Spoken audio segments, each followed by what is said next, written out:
That's nice. Nice. Yeah. Been back and look at Yeah. it.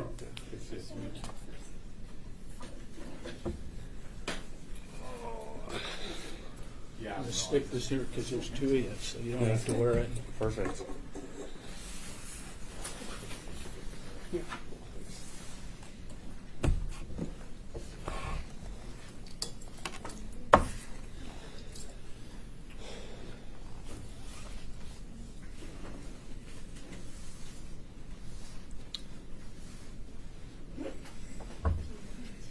Once everybody's ready, we can get started.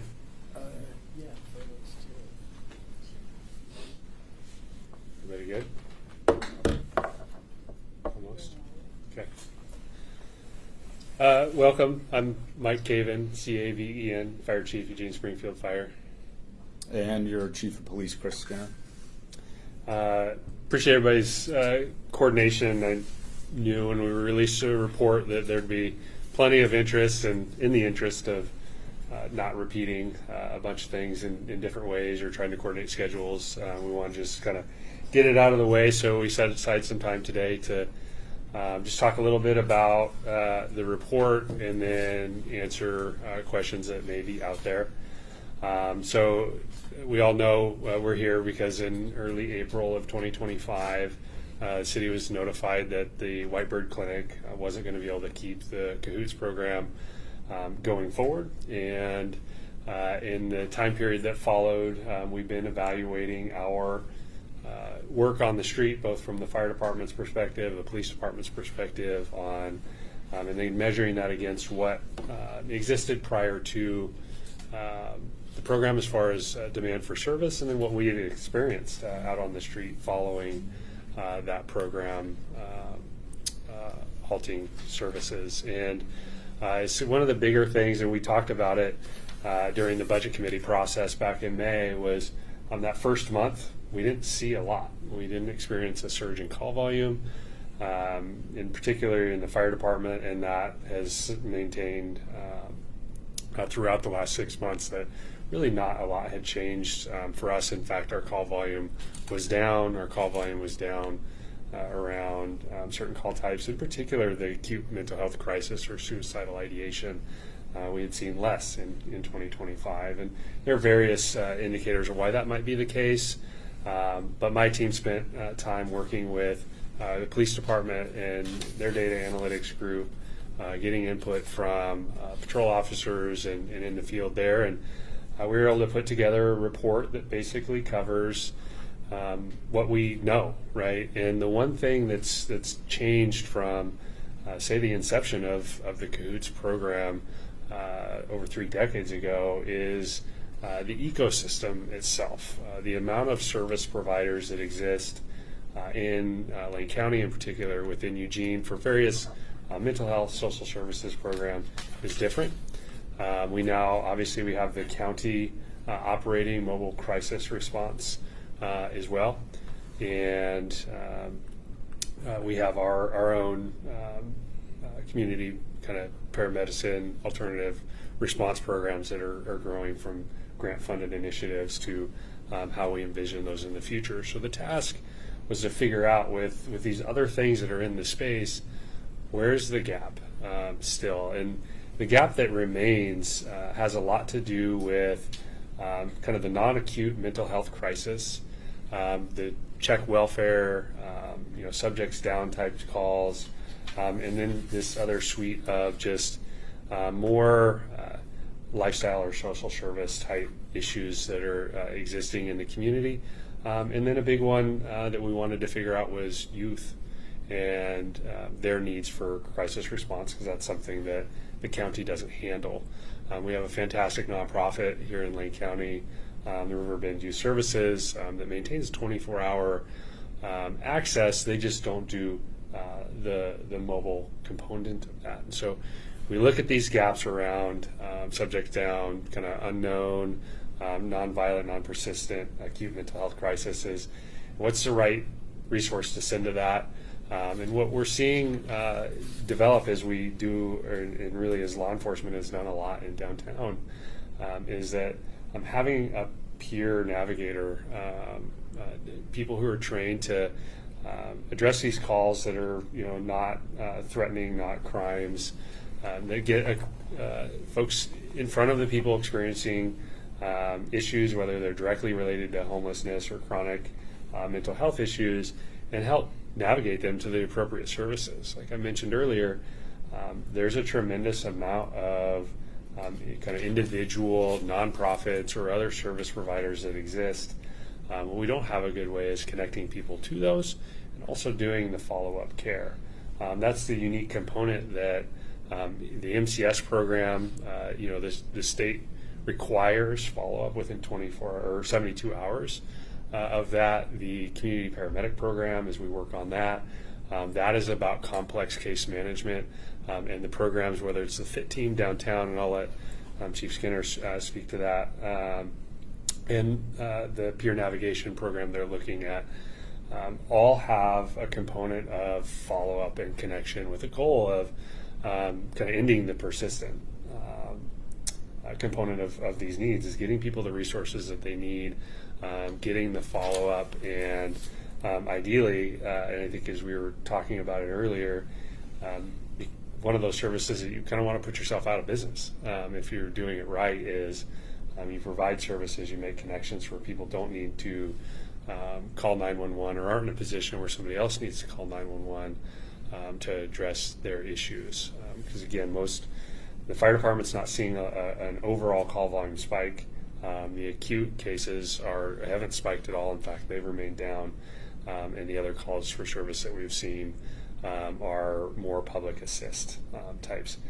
Significant increases, as you'd see in the report, by percentage, not significant increase by volume.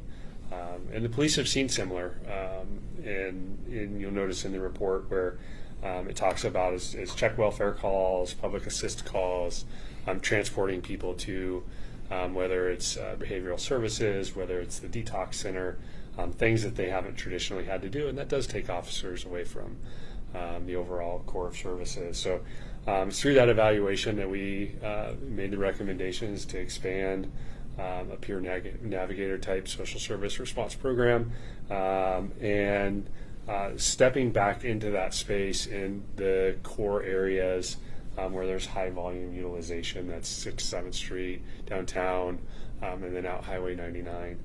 Like many of our programs that might be geographically based, doesn't mean that their supervisors can't authorize response into other parts of the community if there's a demonstrated need.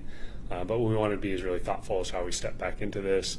And with the one key initiative is that we have good data of what happens once those programs are back in service, because that was the big thing missing when Whitebird ceased operations. There wasn't data. That's something we were working with them on for several years, is to understand what were the disposition and outcomes of those calls. And so you look at that, and there were 14,000 individual calls that showed a CAHOOTS designator on it. Not all of those got a response. Not all those got a physical response. Not all those had arrivals. But we don't have good disposition information for those. We have lived experience in the last 6 months of what was happening in the system that don't necessarily match the call volume. But we're working on this recommendation. As far as the timelines, I mean, this report is hot off the press to the mayor on Friday and out to the media on Monday, which hasn't given us a ton of time to put our teams together and finish putting the parameters and performance criteria into an RFP. And so I don't have a specific timeline on that RFP's release date at this point in time, but that is the nexus of the report, high level. I know you've all read it. Chief Skinner has anything to add to that? If not, we can take any questions. Tiffany had her first one, Jim. Sorry. So is the peer navigation system going to replace what CAHOOTS was doing in the past, or is it a completely new program that they would be, services that they would be offering? Are they going to be offering the integrated mental health and medical care that they were offering before? No, at this point, the peer navigator program with, the CAHOOTS program in the past was responsible for acute mobile crisis, which again legally is the county's responsibility. They have a program to do it now. And as we step into that space and have worked to fill that gap with the alternative response resources, right now that is not the expectation. You'll see that there's some opening as we step back into this space and make sure that we have the right resource out on the street. There's an understanding and that there could be a phase 2 that might see us integrate more. But there's more stability in the system if we're not relying on one single resource to do everything that's out there. So that's kind of how we're looking at it at this point. There would be similarities between some of the types of calls, but more of those acute crisis calls that they were known for. There is a service that's there. We had previously worked to pair those two together when the county was trying to decide what to do. They just data collection and some other challenges prevented the Whitebird or the CAHOOTS program from being the one that could service the county's legal requirements. I think you were next, Ben. CAHOOTS is still in Springfield, is my understanding, and I was just wondering if you have any thoughts from that part of the department's jurisdictions in terms of just how calls are routed, whether they go to CAHOOTS or the county's mobile crisis, like how that determination is made and how. So crisis calls have to go to the county first across the jurisdictions. So that, and we've been resolute when mobile crisis was being stood up, and in the weeks that followed the closure of CAHOOTS, we have a standing meeting with the fire department, both police chiefs and the county on those discussions for even months ahead of MCS standing up. So those crisis calls first go to CAHOOTS. As far as like what's our experience across the two different jurisdictions, the CAHOOTS mission slightly different in the way it was utilized in Springfield, and not as often did the fire department experience co-response with them.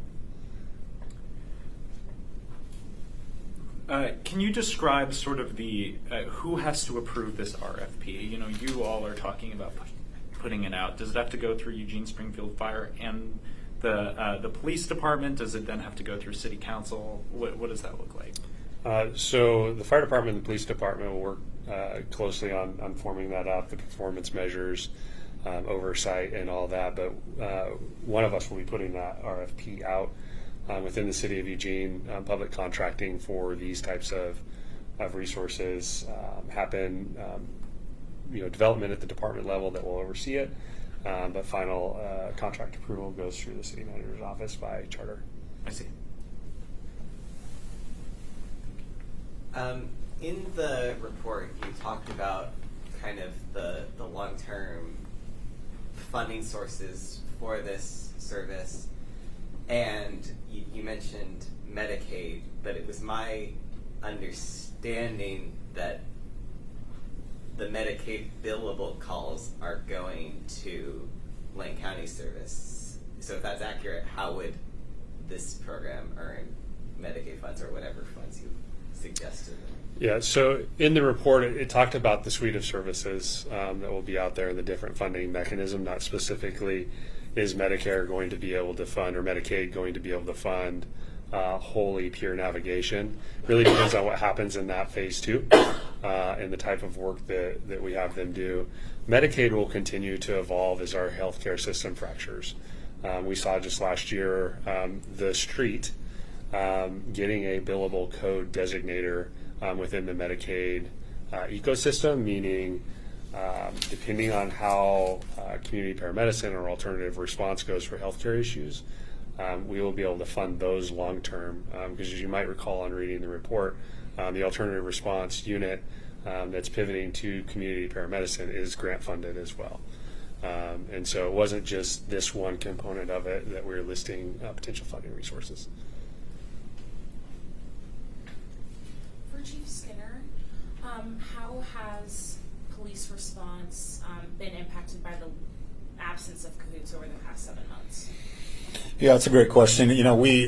First thing I'd say is, and kind of back to this question around the RFP that will kind of answer your question, is that we want to make sure the drivers around, everybody's got an opinion on what the need is out on the street. I mean, certainly different perspectives are really important in this space. Everybody sees it from a little bit of different perspective, which is understandable. Our job here is to be able to bring the voice of the lived experience of our police officers and our paramedics and firefighters are out responding to these calls for service and identifying what those gaps are. My patrol officers every single day are responding to things or hearing about things or having something on their call screen that they can't get to that they think is a nice fit for something to fill the gap. And we're calling it peer navigation, but really what it is, that's just it's a descriptor of kind of a suite of services, or at least a delivery of services that we think is going to fill this gap. So, as we talk with my police officers, they recognize the value that CAHOOTS brought at the time. Now, what I would say is, over the course of the 30 years of CAHOOTS being in existence, that the mission of that particular organization and the way we utilize them got really, really broad, and we need to be really good about focusing back in on what the actual need is out on the street. And so my police officers are recognizing that some of those needs are not being met right now, and they're embracing and excited about the opportunity to have something to fill those gaps, because ideally what we're trying to do is match the right resource with the right need. Police officers aren't the right need or the right resource for some of the needs. And neither are paramedics or the fire department in some cases. And so that's really what we're trying to do, is thread that needle on trying to match the right resource with the need. And when you hire a bunch of people that want to help a community, and the foundational value is I want to help people, they still, even as they're going from call to call to call, and maybe in some instances really dangerous calls for both of our men and women, they still recognize that there's people that are not getting their needs met. And so they're totally open to trying to figure out who steps into that space that we can build a system where those needs are getting met, while freeing up your very professional police officers and firefighters to go do what this community really wants them to do, which is life and property safety. One question just regarding the RFP process. I know that you mentioned you couldn't discuss timeline details at this time, but I know that this community cares deeply about this program, has voiced that in numerous forums over the past few months. Can you give any details on when we might see some developments happening, whether it's before 2026, later in 2026? Obviously, I know that we're searching for a new city manager, and so if that's being handled by her office, I think the timeline there will be of interest to supporters, community members. Yeah. As I mentioned, the process of the RFP development happens at the department level. It's the final approval that goes through the city manager's office, so it's really a check and balance, making sure that we're following contracting rules. The report calls for a 60 to 90 day time period around the RFP as an estimate. Our goal is to get it done in a reasonable amount of time, but public contracting is not always fast. So. I know the city council set some funding aside for a CAHOOTS type system in its budget.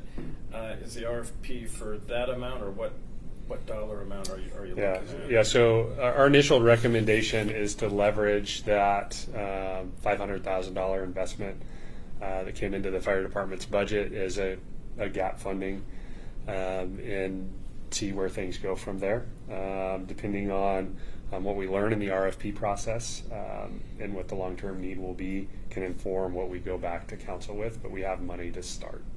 And is that like a 1-year RFP or 1-year agreement, or 2, or? So there's $500,000 allocated to our budget in this biennium. But again, things come up in a biennial budget. There's a supplemental budget process for a reason, based on need. So I'd hesitate to speculate more than that, or where that would go. Is there yet any goal for hours, as in, are you all seeking requests or seeking proposals for 24-hour services, or is that not yet known? Not yet known to drill that deep on when we would or if we would expand the full 24-hour period. But here's the good news is that both police and fire keep really, really good statistical data to help us build a time of day, day a week type of structure to be able to do that. Because anytime you're going to go to RFP, you're going to, part of that cost driver is going to be, okay, how many people do we have available and how we're going to pay those people. And so it's not going to be, we're not going to be just throwing darts at a dartboard. It'll be really, really drilled down and analytical in nature on kind of time of day, day a week that we feel like we need the coverage. It's going to be hard to justify, just based on experience for Chief Caven and I, it's going to be hard to justify 24-hour coverage, but we certainly can see times of day and days of week where we would like to have robust coverage, and so we'll make sure we build that into the RFP. Chief, I was going to ask you, do you have any thoughts on how this model could fit into other work, like especially deflection, for example? It's a great question, and I think I'm really proud of what this county has done with deflection. The success stories are unbelievable. Ideal Options is who's in that space that's doing that deflection work, and they've done a fantastic job. We're getting ready to roll out a peer navigator program in the downtown core that is going to be complementary to our co-responder, which is a QMHP that's a relationship with the county and their forensic intensive treatment team, if I have that acronym correct. I think that we could see this fit nicely. We'll probably have time for about one or two more questions. So has anyone that hasn't asked one really want to get in there? I mean, I have one, and it looks like Well, Alan does. Yeah, but I mean, I've asked a question.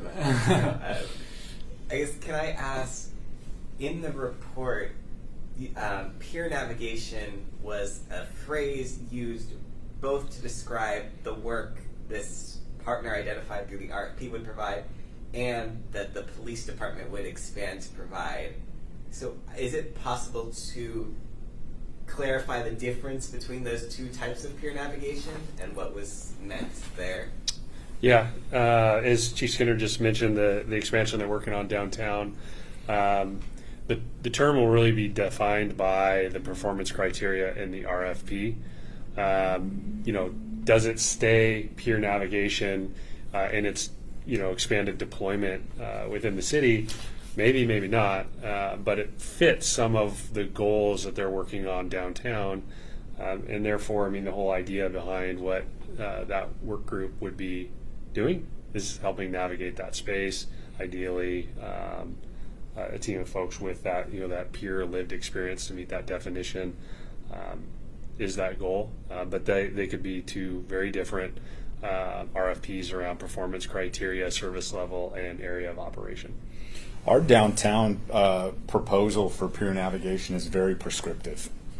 Extremely prescriptive. We shouldn't just take that area, that geography, and what we see we need, and how we would expect the peer navigator and Ideal Options, if they're the provider, and how they interface with us, and just make the assumption that that's what we're going to do citywide. It absolutely might be. And that's what's so beautiful about the downtown work that's happening, is I think it can be a good indicator, hopefully a good indicator, and build upon the success which is going to happen more citywide. But all of that the concept of calling it peer navigation is all predicated around the work that's being done, and in that space, peer navigation is a commonly used descriptor of that kind of body of work that we feel like we need from those providers. How long did that request for proposal take to put together that downtown? It didn't take us long, and part of that was because we'd already been in this space with having a co-responder with a QMHP already downtown, and what we recognized is that there are certain things that we were having our QMHP respond to with all of the county resources wrapped around those individuals, and then there's other more lower acuity things that were kind of falling through the cracks, and so that's why we switched. The original plan was to have a second QMHP and a second co-responder. We recognized we had a gap in our services even downtown, and we felt like it could be filled with a peer navigation. So we had a little bit of a head start on this, and so I'm happy to say that I think by by the end of this year, if not the first week of 2026, we'll see our first peer navigator downtown. Is that a guide then for doing the next RFP? I think we'll probably take. My guess is, and I'm not going to speak for Chief Caven because he's going to be the author, and he certainly has a ton of support and help around this. What we'll likely do is take a look at what we did, and we'll find the things that work for the needs in the broader sense of the community. But you never know. It might be a really nice blueprint for doing something bigger in the city and doing that. And as always in public safety, what you do is you take the information, you do the very best job you can to fill the need as best you can, and then you have to be willing to adjust. And we will constantly be adjusting based on the kind of the moving target of the need that we see in our community.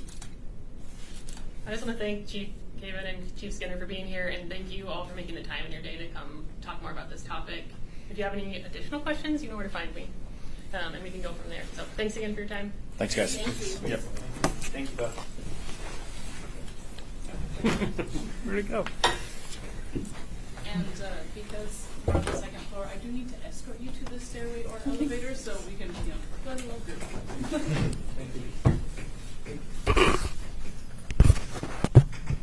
Sisters. It's so small. You know, you flip them on. Yeah, it's so cute. It's got a receiver that you can connect to the camera to. Awesome. I feel like this works fine. Yeah, it's going to be taken over for some offices very soon. But yeah, we're like, oh, we're still right now. We're going to see,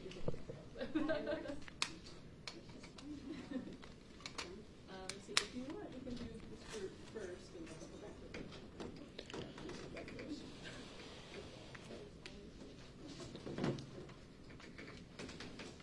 Were there a lot of people at the facility yesterday? At the what? At the ICE facility yesterday? When I went midday, there were. No, there weren't. Okay. I think I asked people and they said they were there early in the morning.